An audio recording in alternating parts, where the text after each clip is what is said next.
ও মামা কি হলো বাবা? অসমত মিয়াসকলে কেতিয়া আহিছিলে?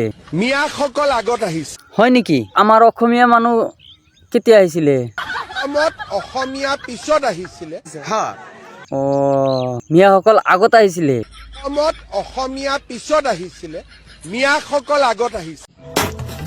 তেতিয়াহ'লে মামা মিয়াসকলক কষ্ট দিবলৈ কয় আৰু মিয়াসকলক বেয়া বেয়াকৈ কয় আপুনি। মামা মিয়াসকলৰ লগত আপোনাৰ কিবা শত্ৰুতা আছে নেকি?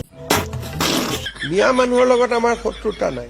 মিয়াসকলৰ লগত যদি আপোনাৰ শত্ৰুতা নাই তেনেহ'লে মিয়াসকলক এই যে কষ্ট দিবলৈ কয়, 5 টকাৰ ৰিক্সা ভাড়া 4 টকা দিবলৈ কয়, কিয় মামা? ভিডিঅ'টো আছে নেকি?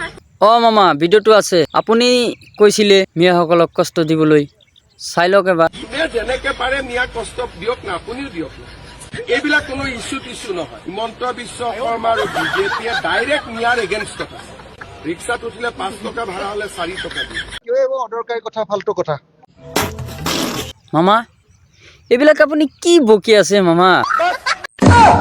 আৰে মোক মিয়াই ভাল পায়, দুখীয়া মিয়াই মোক ভাল পায়। দুখীয়া মিয়াইতো ৰিক্সাটো চলায়, আপুনি 5 টকাৰ ভাড়া কিয় 4 টকা ল'বলৈ কয় আপুনি? কি হ'ল তাতে? একেবাৰে পাগলা হৈ যাম। আপুনি এইবিলাক কি কৰি আছে? ধৰিবই পৰা নাই আপুনি কি কৰি আছে। ইলেকশ্যন হলে এইবিলাক হৈয়ে থাকিব, অলপমান এণ্টাৰটেইনটো থাকিবই লাগিব।